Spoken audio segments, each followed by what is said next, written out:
तो देखिए बहुत ही जल्दी हम सीखने वाले हैं। तो देखिए 2 से विभाज्यता का नियम क्या करते हैं, किस तरीके से आप याद करोगे कि यदि किसी संख्या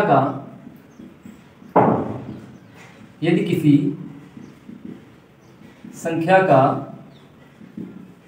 अंतिम अंक 2 से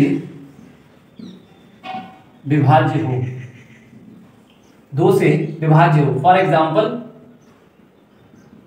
जैसे 442 लिखा हुआ है, तो देखिए दोस्तों आपको ये नहीं चेक करना है कि इसको 2 से पूरा नंबर काटने लग गए, तो आप ये देखो कि अंतिम अंक ये 2 होगा ना हमारा, ये 2 अगर 2 से पूरा पूरा कट रहा है तो इसका मतलब हम कह देंगे ये 2 से डिविजिबल है। ठीक है, अब यहाँ पे जरूरी नहीं ये छोटा सा नंबर हो, यहाँ पे कितना बड़ा नंबर ले लो आप 2 3 4। अब यहाँ पे देखिए इतना बड़ा नंबर लिखा हुआ है, तो आप ये नहीं पता लगे 2 से चेक डिविजिबिलिटी रूल चेक करने के लिए आप पता लगा यहाँ से काट रहे हो, नहीं, आपको सिर्फ इतना देखना है कि लास्ट की डिजिट जो है वो 2 से कट रही है, तो आप पूरी संख्या जान लेंगे ये संख्या पूरी पूरी 2 से डिविजिबल होगी। अब ये आपका एग्जाम्पल हो गया।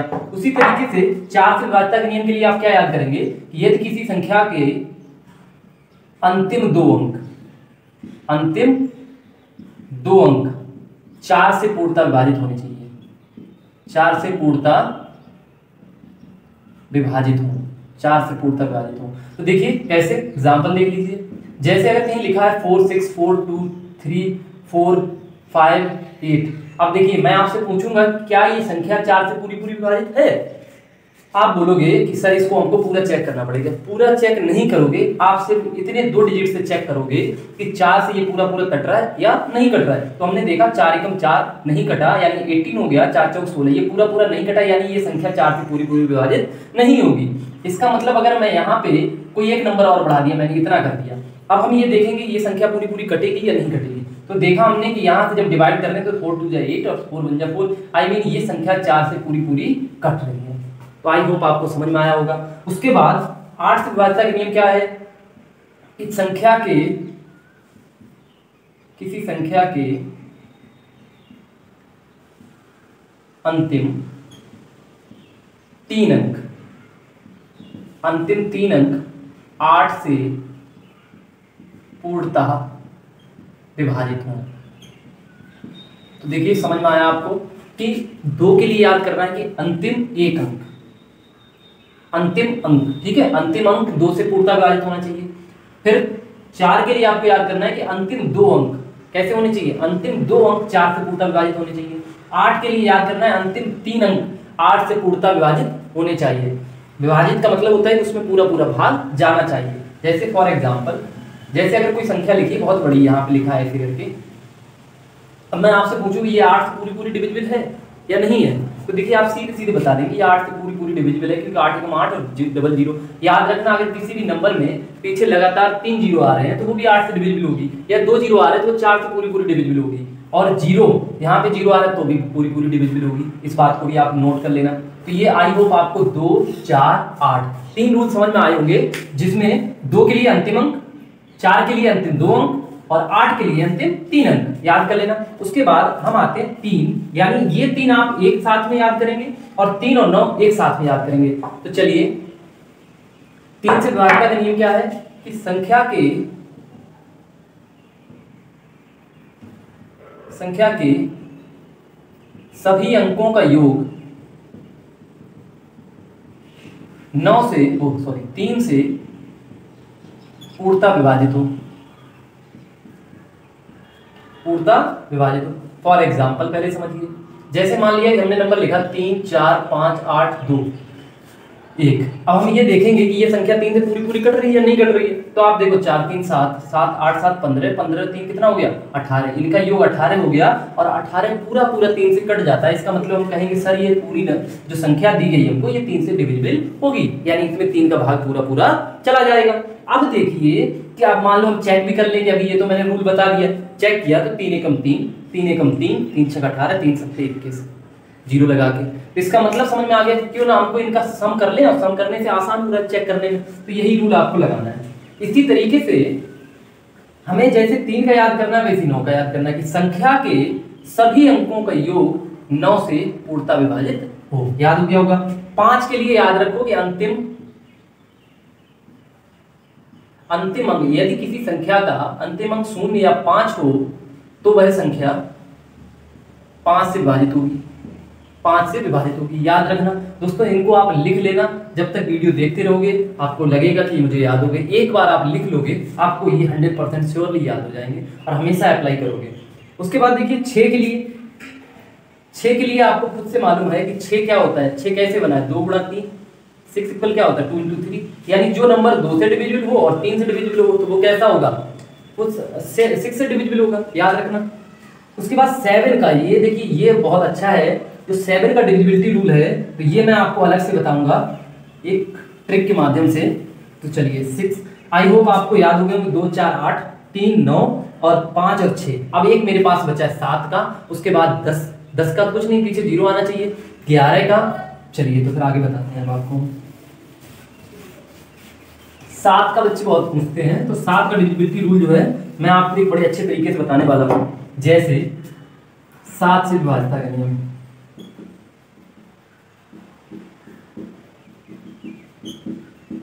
तो देखिए दोस्तों 7 से विभाज्यता का नियम क्या कहता है, किसी संख्या के, दी गई संख्या के, ये मैं लिखूंगा नहीं, ऐसे ही समझा देता हूं आपको।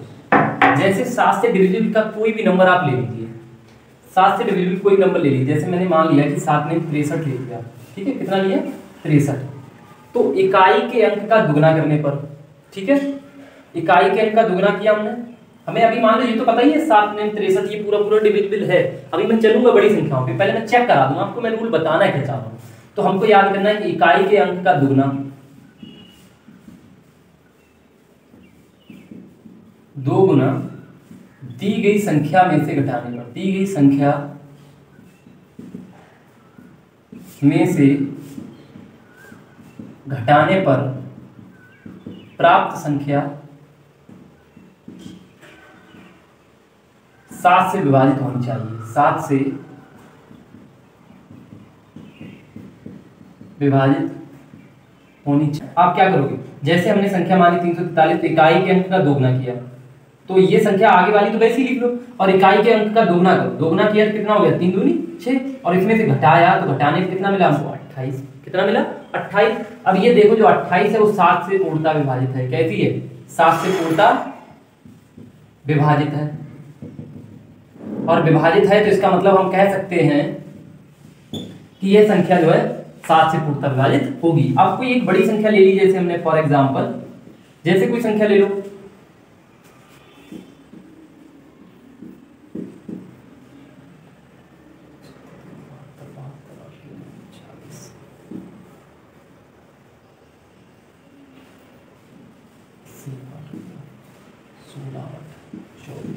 तो देखिए अब अगली हमने संख्या मान ली जैसे 2401। अब हमको ये चेक करना है कि क्या ये सही है या गलत है। तो देखिए क्या करोगे, अभी हमने आपको दोस्तों बताया है कि इकाई के अंक का दोगुना किया, तो ये 240 में से इकाई के अंक का दोगुना करके घटाओगे तो कितना बचेगा आपके पास, घटाओगे तो ये बचेगा आपके पास 238। अब 238 को भी चेक कर लो कि ये 7 से कटेगी नहीं, तो ये 23 माइनस 8 दूनी 16, घटाया 23 में से 16 घटाओगे तो मेरे भाई 7 बचेगा। इसका मतलब ये संख्या जो है पूरी 7 से विभाजित होगी। तो यही बात मैं कहने की कोशिश कर रहा हूँ कि इकाई के अंक का दोगुना कर लो।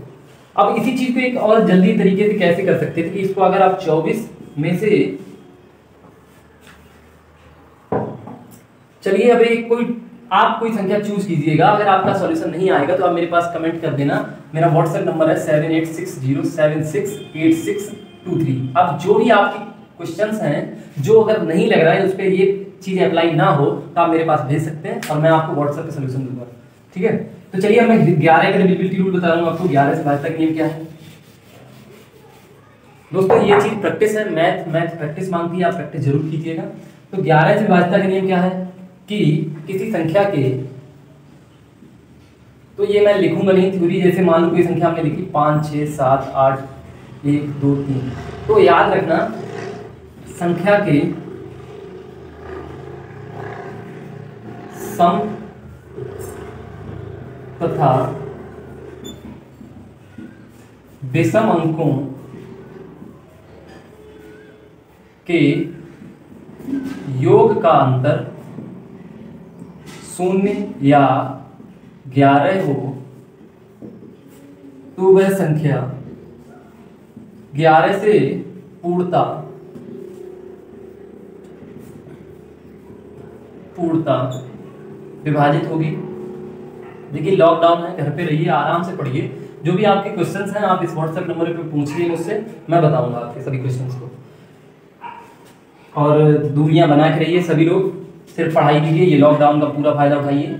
अब देखिए इसे हम चेक करेंगे कि ये 11 से डिविजिबल है या नहीं है। तो देखिए क्या करेंगे, जैसे हमने कहा है कि संख्या के सम अंक, यहाँ पे सम अंक का मतलब ये समझ लेना कि जैसे दोस्तों 1 2 3 4 5 6 7, ये 7 नंबर आपको दिए गए, तो सम का मतलब होता है 2 4 6, विषम का मतलब है 1 3 5 7। ठीक है, तो हमको क्या करना है, संख्या के सम अंकों का योग। तो देखो यहाँ से इसे इस तरीके से बना लो, विषम वालों को ऊपर ऐसे करके तीर बना लो और सम वालों का ऐसे करके नीचे से तीर बना लो। तो देखो जो ऊपर है, सॉरी इसमें क्यों बना दिया, इधर बना, इधर इसमें डायरेक्ट इसमें बनाओ। तो ये देखो ये इस तरीके से बना लिया और इधर इस तरीके से बना लिया। तो इनका सम देखा हमने कि सम कितना हो गया, 7 5 12, 12 9 कितना हो गया 21, 21 2 कितना हो गया 23। नीचे वालों पे किया तो 8 से 14, 14 और 1 कितना हो गया 15। इनका जो डिफरेंस है वो कितना आना चाहिए सवाल के अकॉर्डिंग। 11 से डिविजिबिलिटी रूल ये कहता है कि इनका जो योग का अंतर, यानी इसका ऊपर वालों का योग और नीचे वालों का योग, इनका जो अंतर है ना वो 0 आना चाहिए या 11 आना चाहिए। लेकिन यहाँ पर तो 11 नहीं आ रहा है, कितना आ रहा है 8 आ रहा है। तो इसका मतलब यहाँ पे क्या होगा, ये संख्या जो है 11 से पूर्णतः विभाजित नहीं होगी। अब मान लीजिए कि अगर मैंने यहाँ पे कोई संख्या लिख दी,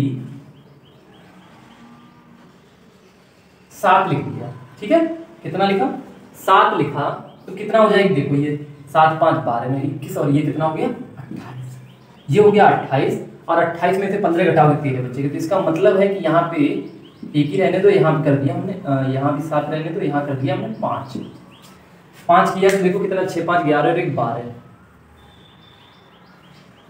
12 के यहाँ संख्या बढ़ा दो 3 कर दें, 3 किया तो यहाँ कितना हो गया 17 हो गया। कैसे 6 5 11 3 14 हुआ, सॉरी बढ़ाओ लो, कोई दूसरी संख्या लिख लो, 11 से डिविजिबल वाली कोई नंबर लिख लो, 5 7 6 8 4 3 2 1। देखिए मुझे भी नहीं पता है, नंबर कुछ भी हो सकता है, आपको रूल बताना चाहिए। तो हमने इसको इस तरीके से किया, इसको इस तरीके से किया, तो हम चेक करेंगे ये 11 से डिविजिबल है या नहीं है। तो 6 5 11, 11 4 कितना हुआ 15, 15 2 कितना हो गया 17 हो गया। उसके बाद 8 7 15 हो गया, 15 3 कितना हो गया 15 3 18 हो गया, 18 1 19 हो गया। तो क्यों ना एक काम किया जाए, यहाँ पे 0 कर दिया जाए, तो 8 7 15, 15 और 1 16, यानी यहाँ पे 2 कर दो। तो आप देखो ये जो नंबर है इसका सम कितना बन गया, ऊपर भी 17 बन रहा है, नीचे भी 17 बन रहा है। तो इसका मतलब ये नंबर कैसा होगा, 11 से पूरा पूरा डिविजिबल होगा। अब ये बात चेक कर लो कि ये ऐसा है भी या नहीं है। तो 17 में से 17 घटाओगे तो 0 आ जाएगी, इसका मतलब ये 11 से पूर्णतः विभाजित होगी। तो देखो चेक कर लेते हैं, 11 पना 55, 2 बचेगा वो 26 हो जाएगा, 11 दूनी 22, 4 बच गया 48 हो गया, 11 चौक 44, 4 11 चौक 44, फिर भाग टूटी बिंदी आ जाएगी और 11 दूनी 22 कट गया। इसका मतलब 11 से विभाजित का रूल आपको तैयार हो गया। आई होप आपको ये समझ में आए होंगे। और देखिए कुछ फैक्टर्स हैं, जैसे कोई नंबर लिखा हुआ है 2 2 2 2 2 2, तो याद रखना ये जो नंबर है हमेशा 2 जो दी गई नंबर है उसी से कटता है। उसके बाद कुछ फैक्टर हैं, जैसे कोई संख्या है 32 32 32 32 लगातार दी जा रही है, तो याद रखना ये संख्या हमेशा सदैव यदि 2 अंक लगातार रिपीट होते हैं तो याद रखो वो संख्या हमेशा 101 से डिविजिबल होती है। देखो 303 हो जाएगी, फिर 202 कट जाएगा, तो ये संख्या हमेशा 101 से कटती है। उसके बाद एक चीज याद रखना, 1001, इसके जो फैक्टर होते हैं वो कितने होते हैं, इसके जो फैक्टर हैं वो 7 गुणे 11 गुणे 13 होते हैं। ये संख्या हमेशा 7 गुणे 11 गुणे 13। ये जो फैक्टर्स हैं ये थोड़ी सी कैलकुलेशन को आसान बना देते हैं। तो आई होप आपको ये समझ में आया होगा, और इनको लिख लीजिए, प्रैक्टिस कीजिए, जो भी सवाल ना आए आप इस व्हाट्सएप नंबर पे पूछ सकते हैं। Thank you, bye bye.